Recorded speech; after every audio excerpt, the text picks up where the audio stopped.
1971 میں ایک American air line کے جہاز کو ٹیک آف کیے ابھی چند منٹ ہی گزرے تھے کہ سب سے پیچھے والی سیٹ پہ بیٹھے ایک پیسنجر نے ایئر ہوسٹس کو اپنے پاس بلایا اور ہنستے ہوئے ایک چٹھی تھما دی۔ اس چٹھی میں صرف چند الفاظ لکھے تھے جس نے پورے امریکہ میں ہلچل مچا کر رکھ دی۔ وہ پیسنجر کون تھا اور ایف بی آئی اس کو آج تک زندہ یا مردہ کیوں نہیں ڈھونڈ پائی؟ ڈھونڈنا تو دور کی بات، امریکہ کی سب سے پاورفل انٹیلیجنس ایجنسی پچھلے 50 سالوں سے اس پیسنجر کی ذرے برابر بھی انفارمیشن نہیں نکال پائی۔ ناظرین، اس واقعے کی شروعات 24 نومبر 1971 کو پورٹ لینڈ ایئرپورٹ سے ہوئی تھی۔ ایک شخص جو بظاہر ایک بزنس مین لگتا تھا، اس نے پورٹ لینڈ سے سیاٹل کا ٹکٹ بک کروایا اور سیدھا جہاز کی طرف بڑھنے لگا۔ تب فلائٹس پر کسی قسم کی سختی نہیں ہوا کرتی تھی، نہ ہی پیسنجرز کا سامان چیک کیا جاتا تھا اور نہ ہی کسی قسم کی آئیڈینٹی ویریفیکیشن کی جاتی تھی۔ یہ north west orient airline کا جہاز بوئنگ 727 تھا جس کو صرف 45 منٹوں میں پورٹ لینڈ سے سیاٹل پہنچنا تھا۔ سن گلاسز لگائے ایک بریف کیس کے ساتھ ڈین کوپر نامی یہ پیسنجر اس جہاز میں سوار ہوا اور اپنی پسند کی سیٹ پر جا کر بیٹھ گیا جو جہاز کی سب سے آخری سیٹ تھی۔ اس نے اپنے لیے ایک ڈرنک آرڈر کی اور ساتھ ہی سگریٹ بھی جلا لیا۔ یہاں تک سب کچھ نارمل چل رہا تھا کیونکہ فلائٹ میں اسموکنگ کرنا بھی اس وقت الاؤڈ تھا۔ ٹھیک 2:58 پر فلائٹ ٹیک آف ہو گئی۔ ٹیک آف ہوتے ہی ڈین کوپر پیچھے مڑا اور پاس بیٹھی ایئر ہوسٹس کو چٹھی تھما دی۔ ایئر ہوسٹس جس کا نام فلورنس شافنر تھا، اس نے جب وہ چٹھی پڑھی تو اس کے پیروں تلے جیسے زمین ہی نکل گئی ہو۔ Miss, I have a bomb here and I would like you to sit by me. میرے پاس بام ہے اور میں چاہتا ہوں کہ آپ میرے برابر میں آ کر بیٹھ جائیں۔ ایئر ہوسٹس اس کے برابر میں آ کر بیٹھی تو ڈین کوپر نے اپنا بریف کیس کھولا جس میں ایک بام تھا۔ ان شارٹ، جہاز ہائی جیک ہو چکا تھا۔ ڈین کوپر کی ٹوٹل 3 ڈیمانڈز تھیں۔ اس کو 5 بجے سے پہلے $2 لاکھ کیش، 2 پیراشوٹس اور سیاٹل ایئرپورٹ پر ایک ریفیولنگ ٹرک ریڈی چاہیے تھا۔ اپنی ڈیمانڈز کے علاوہ اس نے ایئر ہوسٹس سے انڈائریکٹلی یہ بھی کہا کہ اگر کوئی غلطی ہوئی تو میں بام بلاسٹ کر دوں گا۔ ڈین کوپر کے علاوہ اس جہاز میں اور 35 پیسنجر سوار تھے جن کو پیچھے جہاز میں ہونے والے واقعے کا ذرا بھی علم نہیں تھا۔ ایئر ہوسٹس ڈین کوپر کی ساری ڈیمانڈز لے کر کاکپٹ میں گئی اور کیپٹن کو سارا ماجرا سنا دیا۔ ایک دوسری ایئر ہوسٹس جس کا نام ٹینا تھا، وہ اب آ کر ڈین کوپر کے ساتھ بیٹھ گئی جو پائلٹ اور ڈین کوپر کے درمیان میسج پہنچانے کا کام کر رہی تھی۔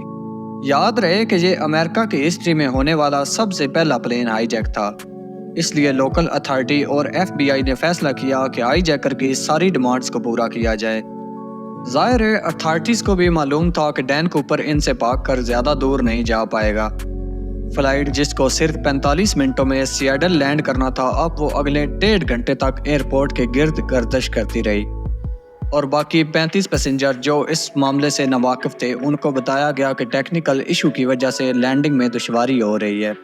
اس دوران سیاٹل نیشنل بینک سے $20 کے 10,000 نوٹ اکٹھا کیے گئے جن کے سیریل نمبر کو نوٹ کر لیا گیا اور ایک قریبی اسکائی ڈائیونگ سینٹر سے 2 پیراشوٹ بھی ارینج کر لیے گئے۔ 5:45 پر جہاز کو لینڈ کرایا گیا اور ڈیمانڈز کے مطابق پیسوں سے بھرا بیگ اور پیراشوٹس فراہم کیے گئے اور ساتھ ہی ساتھ جہاز کو بھی ریفیول کر دیا گیا۔ ڈیمانڈز پوری ہونے پر ڈین کوپر نے 35 پیسنجر اور 2 کریو ممبر کو جہاز سے اترنے کی اجازت دے دی، جبکہ پائلٹس اور 2 ایئر ہوسٹس کو جہاز میں ہی رہنے کا کہا۔ اس وقت رات ہو چکی تھی اور جہاز ایک بار پھر سے ٹیک آف کر گیا۔ ڈین کوپر نے اپنے ساتھ بیٹھی ایئر ہوسٹس ٹینا کے ذریعے پائلٹس کو کچھ خاص انسٹرکشن بھی دیں۔ وہ چاہتا تھا کہ جہاز کے لینڈنگ گیئرز اور فلیٹس کھلے رہیں، ایلٹیٹیوڈ 10,000 فٹ ہو، سپیڈ 320 کلومیٹر پر ہار اور جہاز کو سیدھا میکسیکو سٹی لے جایا جائے۔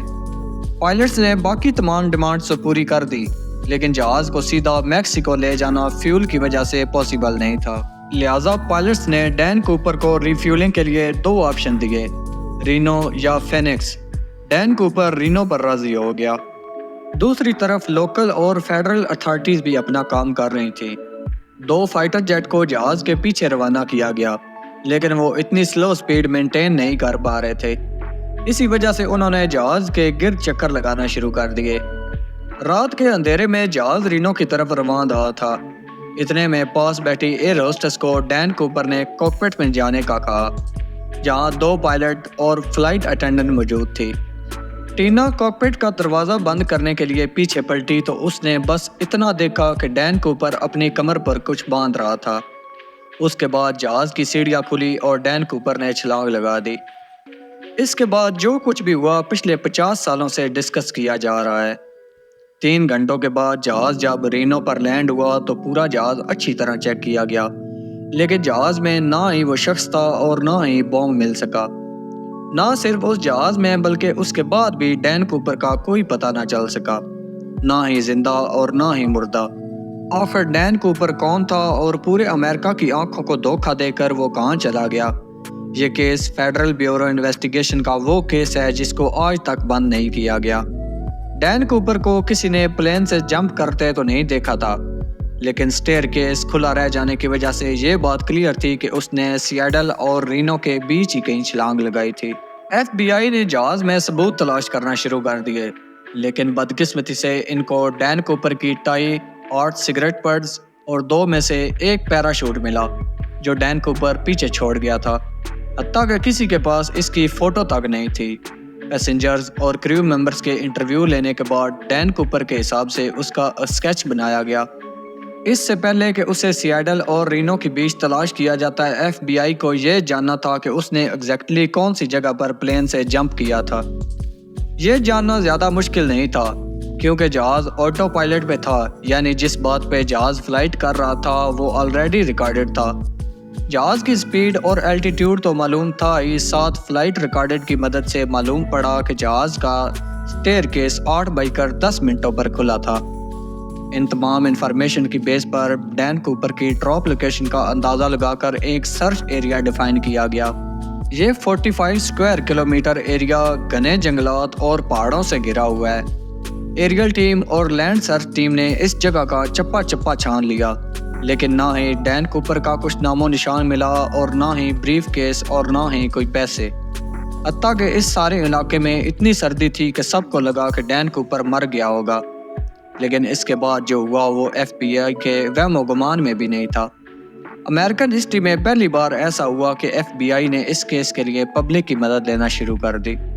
ڈین کوپر کا اسکیچ اور $2 لاکھ پیسوں کے سیریل نمبر بھی اخباروں میں شائع کیے گئے اور ڈین کوپر کے بارے میں انفارمیشن دینے پر انعام دینے کا وعدہ بھی کیا گیا۔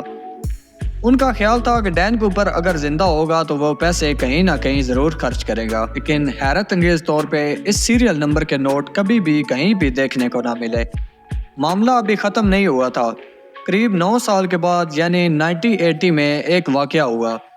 کولمبیا ریور کے کنارے ایک بیچ ہے جس کو ٹینا بار کہا جاتا ہے۔ یہاں ایک بچہ اپنے پیرنٹس کے ساتھ کھیل رہا تھا۔ اس کو ریور کے کنارے نوٹوں کی 3 گڈیاں ملیں۔ یہ $20 کے نوٹوں کی گڈیاں تھیں جو ٹوٹل $5,800 بنتے ہیں۔ بچے کے پیرنٹس یہ پیسے لے کر ایف بی آئی کے پاس گئے۔ خوش قسمتی سے ان کے سیریل نمبر ان نوٹوں سے میچ کر گئے جو ڈین کوپر لے کر گیا تھا۔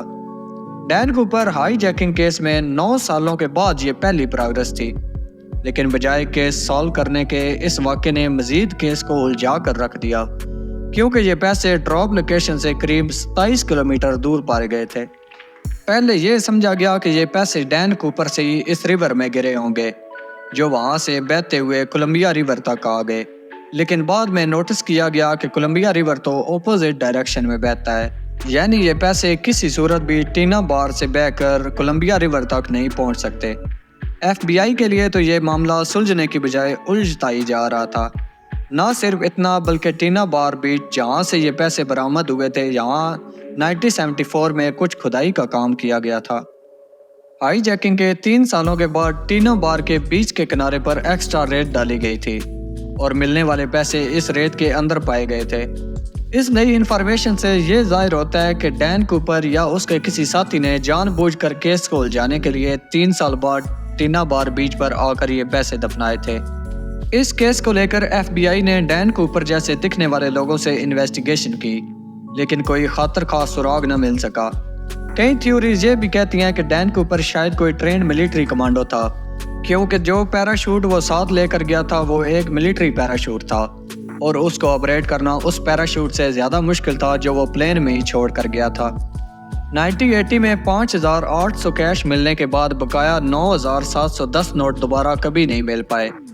ایویڈنس کے طور پہ ایف بی آئی کے پاس ڈین کوپر کے اسکیچ کے علاوہ صرف یہ ٹکٹ ہے جس پر اس نے خود اپنے ہاتھوں سے سگنیچر کی ہے، اور یہ ٹائی جس پر کلپ لیفٹ سائڈ پر لگی تھی، جس سے یہ ظاہر ہوتا ہے کہ ڈین کوپر لیفٹ ہینڈڈ تھا۔